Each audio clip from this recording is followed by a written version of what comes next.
maître já tinha dito que não 3 vezes. Lucas continuava ali, de pé na entrada do restaurante mais antigo da cidade, enquanto casais passavam por ele como se fosse parte da decoração. Um homem de 50 anos, paletó de R$ 4.000, sapato italiano e nenhum lugar para sentar. Era 14 de fevereiro, dia dos namorados, e também o aniversário dele, o que transformava aquela noite numa espécie de piada que o universo contava sozinho. Lucas tinha 90 milhões numa conta, que ele verificava por hábito, não por necessidade. Tinha um apartamento de 300 metros nos Jardins, com vista para São Paulo inteira. O Porsche na garagem mal ligava, porque para onde ir se não tem com quem? De manhã, fez café naquela cafeteira suíça que custou o que um carro popular custa, encheu a xícara até a borda, levou até a boca e largou na pia sem tomar. Nem percebeu que fez isso. O corpo já operava no automático de quem vive sozinho há tempo demais. Os gestos existem, mas não servem a ninguém. A única pessoa que lembrou do aniversário foi Fernanda, a assistente, que deixou um cartão em cima da mesa do escritório, assinado por toda a equipe. Lucas reconheceu a letra dela em todas as assinaturas. Até o ponto de exclamação depois de parabéns era igual em todas. Quando o maître disse pela 3ª vez que realmente não havia como acomodá-lo, e Lucas já estava girando o corpo em direção à porta, já calculando o trajeto de volta para o apartamento vazio, já escolhendo entre pedir um japonês pelo aplicativo ou não comer nada, um menino levantou a cabeça no fundo do salão. Estava sentado numa mesa junto à janela, ao lado de uma mulher morena de cabelo preso. Camisa branca que ficava larga nos ombros, dessas que a mãe compra um número acima para durar mais. O menino encarou Lucas com aquela coisa que criança tem e adulto perde, uma atenção sem filtro, sem educação social, sem o instinto de desviar o olhar. Disse alguma coisa para a mulher. Ela se virou. Maria viu um homem sozinho na noite mais cheia do ano. Levantou a mão. Lucas não entendeu o gesto. Virou para trás para ver se era para outra pessoa. Não era. Quando voltou a olhar para frente, ela ainda estava com a mão no ar. E o menino agora sorria com aquela cara de quem acabou de resolver um problema que os adultos estavam complicando demais. Lucas atravessou o salão sem saber o que fazer com as mãos. Sentou na cadeira que o menino já tinha puxado para ele. Uma cadeira de madeira escura, pesada, que rangeu quando ele acomodou o peso, e ficou ali, com o guardanapo de pano no colo, encarando a mulher que tinha acabado de convidar um desconhecido para sua mesa, como se aquilo fosse a coisa mais natural que existia. Maria disse que a mesa era grande demais para 2. Disse que Gabriel, e apontou para o menino, tinha reparado que ele parecia precisar de um lugar. Simples assim. Sem cerimônia, sem constrangimento, sem aquela caridade performática que Lucas conhecia bem, das galas beneficentes onde gente rica finge que se importa com gente pobre por 4 horas e depois volta para o carro blindado. Gabriel encarava Lucas com a testa levemente franzida, a boca meio torta para o lado, tentando encaixar uma peça que não encaixava, um homem de paletó caro que não tem onde sentar. Não fazia sentido para ele. E crianças dessa idade não fingem que as coisas fazem sentido quando não fazem. O vinho chegou. Um tinto que Maria pediu conferindo o preço na carta antes de escolher, gesto rápido, quase imperceptível, que Lucas notou porque também já tinha feito isso a vida inteira antes de ficar rico. A conversa começou devagar. Maria era dessas pessoas que perguntam e escutam de verdade, não como quem espera a vez de falar. Lucas contou que era empresário. Começou do zero, um moleque de cidade Tiradentes que dormia 4 horas por noite para pagar a faculdade como garçom num boteco da Augusta. A consultora de tecnologia nasceu no chão da sala de um apartamento dividido com mais 3. A empresa cresceu, pegou contrato com banco, prefeitura, órgão público, corporação militar, tudo que funcionava no papel e precisava virar digital. Vendeu por 60 milhões e investiu em startup até perder a conta. Maria ouviu tudo segurando a taça com as 2 mãos, do jeito que a gente segura uma caneca de café numa manhã fria. Não pareceu impressionada com os números. O que pegou ela foi outra coisa. A parte de dormir 4 horas, de comer miojo em pé, de ligar para a mãe aos domingos de um orelhão porque celular era luxo. E hoje, tá comemorando o quê? A voz dela tinha sotaque, não carregado, mas presente, dessas marcas que aparecem no final das palavras. Lucas não respondeu na hora. 3 segundos que pareceram mais. Ficou mexendo no garfo, girando devagar entre os dedos sem perceber. 50 anos, disse, com o tom de quem informa um dado técnico. Meu aniversário. Maria ficou séria. Os olhos desceram para a mesa, para a toalha, para o arranjo de flor no centro. Como quem procura o que dizer no meio dos talheres. Depois virou para Gabriel. Filho, pede para o moço aquele bolo que a gente viu na entrada. Gabriel saiu da cadeira antes dela terminar a frase. Maria se virou para Lucas. Eu trouxe uma vela para o aniversário dele, que é amanhã. Mas acho que você precisa mais dela hoje. Quando o bolo chegou, torta de maçã, porque era o que o restaurante tinha, Maria espetou uma vela fina no meio, acendeu com o isqueiro que tirou do fundo da bolsa e disse para ele fazer um pedido. Lucas fixou os olhos na chama, uma coisinha laranja tremendo no meio de um restaurante cheio de gente que tinha com quem estar. Não lembrava a última vez que alguém tinha cantado parabéns para ele. Não cantaram, Maria só ficou ali, quieta, com Gabriel do lado, os dois esperando. E aquilo de algum modo era melhor que qualquer parabéns. Soprou. O desejo ele não contou. Mas o gosto do café que pediu depois, o primeiro que tomou devagar em meses, prestando atenção no amargo e no quente, ficou na boca por mais tempo do que qualquer café tinha ficado. Aquele jantar durou 3 horas. E as 3 horas viraram dias. E os dias viraram semanas, e Lucas descobriu nessas semanas que não sabia chutar uma bola. Quer dizer, sabia, no sentido de que o pé acertava o balão e o balão ia para algum lugar. Só que o lugar nunca era o gol. Gabriel tinha ganhado um balão oficial do time dele no dia do aniversário. Lucas queria dar a loja inteira, mas Maria lançou um olhar que significava nem pense nisso. E ele entendeu na hora, e agora arrastava Lucas para o parque todo domingo de manhã para jogar. Lucas corria de um lado para o outro com a coordenação de um homem que passou 30 anos sentado atrás de uma mesa. Gabriel driblava ele como quem dribla um poste. Numa dessas, Lucas escorregou na grama molhada e caiu de costas com um barulho que fez uma senhora no banco mais próximo perguntar se precisava chamar o resgate. Gabriel riu tanto que dobrou no meio.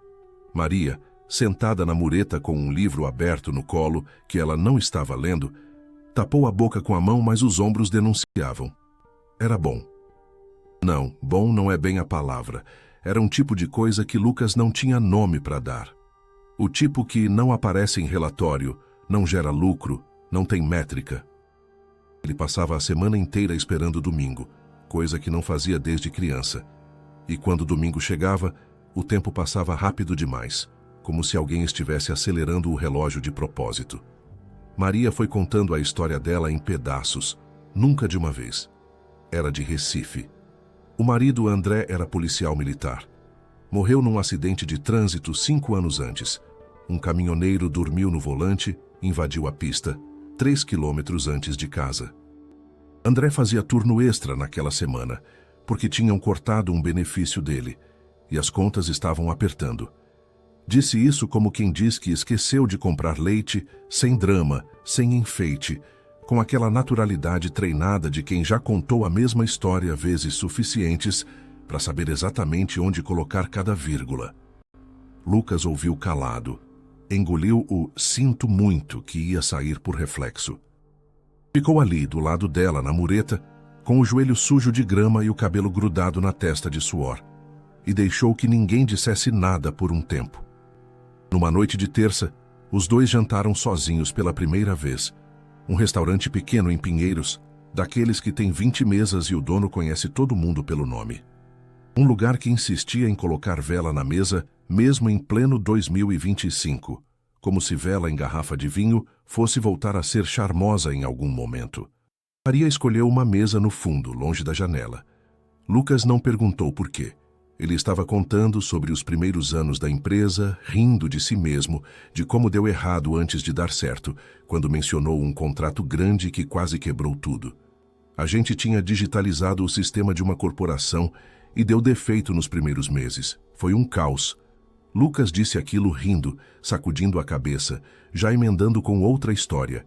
Maria levou a taça até a boca. Não bebeu. A taça parou ali no meio do caminho por 2 ou 3 segundos que Lucas não registrou. Depois tomou um gole e disse: "Deve ter sido difícil começar assim." A conversa seguiu. Lucas não percebeu a pausa. Não percebeu muita coisa naquela época. Estava ocupado demais descobrindo como é que se sente quando alguém pergunta como foi o seu dia e realmente quer saber a resposta. As fotos apareceram num daqueles sites que vivem de transformar a vida dos outros em manchete, desses que publicam qualquer coisa, desde que tenha um rosto conhecido e uma insinuação no título. Lucas Menezes, o lobo de Cidade Tiradentes, é flagrado com viúva misteriosa. Embaixo, uma foto dos dois saindo do restaurante em Pinheiros, Maria com a cabeça levemente virada, como se já soubesse que alguém estava observando. As matérias seguintes foram piores. Chamaram Maria de oportunista, de caçadora de fortunas, de viúva que trocou o luto pelo luxo. Num comentário que viralizou, alguém escreveu que ela tinha achado o bilhete premiado num restaurante. Maria leu aquilo na tela do celular enquanto esperava Gabriel na porta da escola, um Samsung com a tela trincada no canto que ela vivia prometendo trocar, e guardou o telefone no bolso sem mudar a expressão. Mas quando Gabriel entrou no carro e perguntou por que ela estava quieta, Maria respondeu: "Trânsito", com uma voz que não combinava com trânsito. Gabriel voltou da escola numa terça com um uniforme sujo de terra e o lábio inchado. Não quis contar o que aconteceu. Maria insistiu. Ele disse que os meninos falaram que a mãe dele tinha arranjado um ricaço. Disse a palavra exata que usaram, uma palavra que criança de 8 anos não deveria saber. E Maria baixou os olhos e ficou alisando a barra da blusa com o polegar, repetindo o mesmo movimento, como quem está tentando não deixar a mão tremer. Não era só raiva. Tinha vergonha ali no meio, daquele tipo que aparece quando alguém diz em voz alta uma coisa que você já pensou sozinha no escuro. Naquela noite, depois que Gabriel dormiu, Maria abriu a gaveta do criado mudo. Tirou uma pasta de plástico amarela. Abriu, passou os olhos pelo documento de dentro por um tempo. As letras do papel ela já conhecia de cor. O nome da empresa, o número do processo, a data. Fechou a pasta. Guardou. Ficou sentada na cama com a mão no puxador da gaveta, os dedos apertando e soltando, sem decidir nada. Ligou para Lucas às 11 da noite. Ele atendeu no primeiro toque. Dormia com o celular no criado mudo desde que tinham começado a se ver, coisa que nunca tinha feito por ninguém. Maria foi direto. "A gente não pode continuar." Do outro lado da linha, Lucas não respondeu. Dava para ouvir a respiração dela irregular, entrecortada. "Eu não sou do teu mundo, Lucas. Gabriel tá sofrendo e eu..." Parou, respirou. "Você não faz ideia." Lucas entendeu errado. "Eu sei que a exposição tá te machucando e eu..." Maria cortou. "Esquece." A voz dela mudou, ficou plana, decidida, do jeito que fica quando alguém já resolveu tudo por dentro e tá só comunicando. "O que importa é que não dá.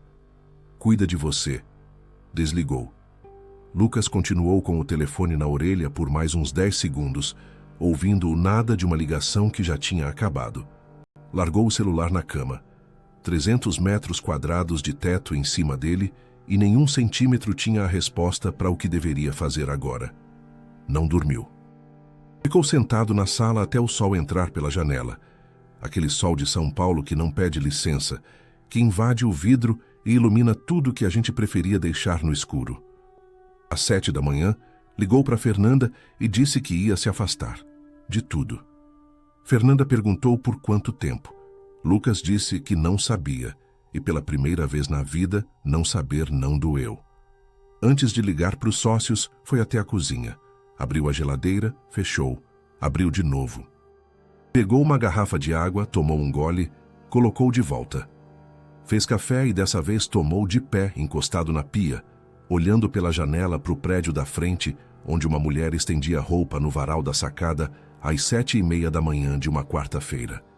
Ficou vendo ela prender as camisetas uma por uma, com aquele cuidado metódico que a gente só tem com coisas que faz todo dia. Quando ela acabou e entrou, Lucas lavou a xícara e ligou para o primeiro sócio. Vendeu as participações em 2 semanas. Os sócios acharam que era surto. O jornal que tinha chamado Maria de Caçadora de Fortunas agora chamava ele de maluco. Lucas leu a manchete no celular, deu um sorriso curto, não de graça, mas de cansaço com alívio misturado, e desligou a tela. Apareceu na porta de Maria num sábado de manhã. Sem flor, sem presente, sem nada nas mãos. Estava de camiseta e jeans, sem o paletó que usava como armadura. Maria abriu a porta com cara de quem não dormiu direito há dias. Gabriel apareceu atrás dela, de pijama, com o balão debaixo do braço. Aquele balão que já estava começando a descascar nos cantos, mas que ele não largava. Lucas disse que tinha escolhido. Disse outras coisas que não saíram na ordem certa, umas por cima das outras, mas que no fundo queriam dizer a mesma coisa: me deixa ficar. Maria ficou parada na porta por um tempo que nenhum dos dois soube medir. Da cozinha vinha um cheiro de arroz queimando, panela esquecida no fogo. Ela não se mexeu. Depois foi até o quarto. Voltou com a pasta amarela. Maria sentou na frente dele e colocou a pasta na mesa. Antes de você escolher qualquer coisa, você precisa saber de uma coisa. Sentaram na mesa da cozinha. Maria abriu a pasta e empurrou o documento na direção dele. Lucas leu devagar. O nome da empresa era o da empresa dele. O número do contrato era de um sistema que ele mesmo tinha aprovado. O benefício cortado era o de André. Maria falou baixo. Disse que quando ele contou naquele restaurante em Pinheiros sobre o sistema que deu defeito na corporação, ela já sabia. Já sabia antes daquela noite. Que a taça parou no ar porque foi mais forte que ela, a mão simplesmente travou antes que a cabeça resolvesse o que fazer. O turno extra que matou André existiu porque o benefício sumiu. E o benefício sumiu porque o sistema travou. E o sistema era dele. Lucas largou o papel na mesa. A própria assinatura no canto do documento, não a assinatura falsa de Fernanda num cartão de aniversário, mas a dele, real, num papel que tinha ajudado a destruir uma família sem ele saber. Aquela primeira noite, quando Maria levantou a mão no restaurante, não era generosidade. Era uma mulher que queria ver de perto o rosto do homem que, sem saber, tinha ajudado a tirar o marido dela. E a taça parada no ar em Pinheiros não era surpresa. Era o corpo dela tentando não rachar diante da palavra que ela já conhecia de cor. E a mesa no fundo, longe da janela, não era preferência.